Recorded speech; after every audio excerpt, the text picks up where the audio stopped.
ఇంట్లో ఉన్నాయి, ప్రోగ్రామ్ కాలేదు, ఉన్నాయి, దయచేసి కూర్చోండి. శాసనసభ్యులు వెళ్ళిపోతా ఉన్నారు, ఎంపీలు వెళ్ళిపోతా ఉన్నారు, నాయకులు వెళ్ళిపోతా ఉన్నారు, పార్టీలో ఉన్నటువంటి వాళ్ళు అందరూ కూడా అసంతృప్తిగా ఉంటున్నారు. ఈరోజు నేను గెలుస్తున్నాను, అది బాబుష్మతి భవిష్యత్తు కార్యక్రమం ప్రభుత్వాన్ని కూడా సందర్భంగా తెలియజేస్తా ఉన్నారు. అయితే ఇంకొక విషయం చెప్పి ముగిస్తాను. పోల్ మేనేజ్మెంట్ 9 రోజుల్లో ఈరోజు రాష్ట్రంలో ఫస్ట్ ర్యాంక్ వచ్చిందనే విషయాన్ని కూడా సందర్భంగా గుర్తు చేస్తా ఉన్నాను. అంటే నాయకులు అనుకుంటే, నాయకుల కోసం చేయాలనుకుంటే, మన రామకృష్ణ కోసం చేయాలనుకుంటే ఖచ్చితంగా అందరం కూడా శ్రద్ధ పెట్టి చేయాలనుకుంటే మన కార్యక్రమం విషయాలు సందర్భంగా గుర్తు చేసుకుంటూ ఈ యొక్క కార్యక్రమం వాస్తవంగా తెలుగుదేశం పార్టీ నాయకులు కూర్చోవాలని అనిపిస్తున్నటువంటి మన నాయకులు ప్రోగ్రాం కాదు. ఇది కేవలం మన యాక్షన్ నాయుడు, మన ఇంటర్నెట్ ఇది ప్రామాణికాలకు సంబంధించినటువంటి శిక్షణ కార్యక్రమం కాబట్టి మీరేదైనా డౌట్ ఏదైనా ఉంటే మనోడు చెప్పి అన్ని విషయాలు మన గౌరవం తెలుసుకోవాలని సందర్భాలు తెలియజేసుకుంటూ ఖచ్చితంగా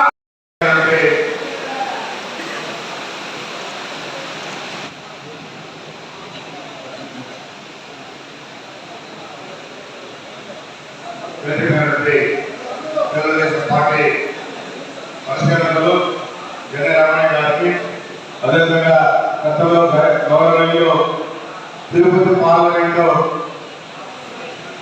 ఐటీడీపీ అధ్యక్షులు వ్యాచంద్ర గారు, అదేవిధంగా రాష్ట్ర మహిళా కార్యదర్శి కుమారి గారు, అదేవిధంగా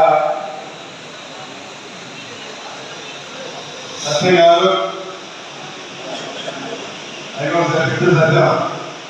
అదేవిధంగా మన సభాధ్యక్షులు గంగాధర్ గారు, చంద్రబాబు గారు, అదేవిధంగా కోటిరెడ్డి గారు, రాజనాయ్ గారు, నరసారాయ్ గారు,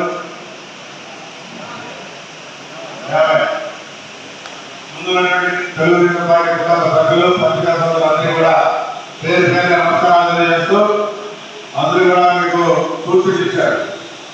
ఇది రేపు జరగబోయే సంగ్రామానికి మనం ఒక రాష్ట్రంలో ఎలక్షన్ పొందాలన్నాం. అందుకనే అన్ని సూచనలు కూడా ఇచ్చారు. మనం లేట్ అయితే వాళ్ళు ఏం చేస్తారు, మనం ముందుగా ఓటు వేసుకుంటే, ఓటు పోల్ చేసుకుంటే మన ఓటు మనం ముందంజలో ఉండాలి, అప్పుడే మన గెలుపు నాదని చెప్పేసి సాయి శాంతి గారు సూచన ఇచ్చారు. వాళ్ళు సాక్షి ముందు పోల్ చేసుకొని మళ్ళా మనకి ఏదైనా కానీ గొడవ సృష్టించి పోల్ కావాలనిస్తారు. అందుకని మనమే ముందుగా నాన్న కూడా చెప్పి మొట్టమొదటిగా మనం ఓటు పోల్ చేసుకుంటే ముందంజలో ఉండాలని కూడా చెప్పడం జరిగింది. అందరూ కూడా సైనికులుగా పోరాడాలి. గతంలో అంటే మామూలుగా ఎలక్షన్ జరిగేది, ఇది మామూలు ఎలక్షన్ కాదు, ఒక యుద్ధంలాగా ఉంటుంది. ఆ యుద్ధంలో మనం ముందు గెలవాలని చెప్పేసి మనం కోరుకుంటున్నాం. ఎందుకంటే ఈ రాష్ట్రం బాగుండాలా, ఈ రాష్ట్ర భవిష్యత్తు బాగుండాలా, మన బిడ్డల భవిష్యత్తు బాగుండాలంటే మనం కాపాడుకోవాల్సినటువంటి ఆవశ్యకత ఎంతైనా ఉంది. నేనేదో ఎమ్మెల్యే వాళ్ళలో లేదు, ముఖ్యమంత్రి వాళ్ళ చంద్రబాబు నాయుడు రాష్ట్రానికి ఈ రాష్ట్రం బాగుండాలంటే మంచి ఆలోచన విధానం ఉండాలా, అభివృద్ధి చేసి మీ పిల్లల భవిష్యత్తు బాగుంటుంది. అందుకనే దూరం దృష్టిలో చంద్రబాబు నాయుడు ఈరోజు హైదరాబాద్ లో ఏ విధంగా అభివృద్ధి చేశారో దానికన్నా నిన్నగా చేయాలనే ఉద్దేశంతోనే 32,000 ఎకరాలని ల్యాండ్ పూలింగ్ చేసుకుని మన అభివృద్ధి కోసం ఎదురుస్తారన్నా. దురదృష్టశాతం మనం ఓడిపోయాం.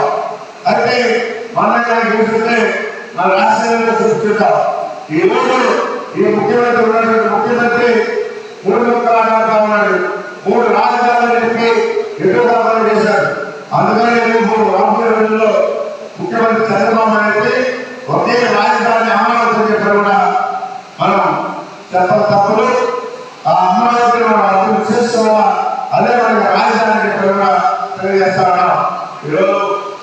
ముఖ్యమంత్రి, ఆయనకి రాజధాని ఎక్కడాలో తెలియదు. ఆయన ఈరోజు ఎక్కడ ఏం చేస్తున్నారు, ఎక్కడ ఇసుక మాఫియా, ఎక్కడ మైనింగ్ మాఫియా, వీటిలో తల్లిదండ్రులు లెక్కేసుకునే టైం వెళ్ళిపోతా ఉన్నాయి. ఈరోజు రాష్ట్ర అభివృద్ధి కోసం, ఈ రాష్ట్ర బిడ్డల భవిష్యత్తు కోసం చేసినటువంటి భవిష్యత్తు కార్యక్రమం తెలియజేస్తాను. అది ఒక నారా చంద్రబాబు నాయుడు ముఖ్యమంత్రి అయితేనే ఈ రాష్ట్ర భవిష్యత్తు, ఈ రాష్ట్ర బిడ్డల భవిష్యత్తు బ్రహ్మాండంగా ఉండాలని చెప్పి కూడా తెలియజేస్తాను. మీరందరూ కూడా సైనికులాగా పోరాడి రేపు తెలుగుదేశం పార్టీ ఎందుకు రాష్ట్రంలో పరిపాలన కావాలని చెప్పేసి మీరు ఒకసారి చర్చించుకోండి. మీరు గుండెలు చేసుకుని ఆలోచించండి. ఈ రాష్ట్రం బాగుండాలంటే మళ్ళా చంద్రబాబు నాయుడు ముఖ్యమంత్రి కాదు తప్పదు చెప్పండి.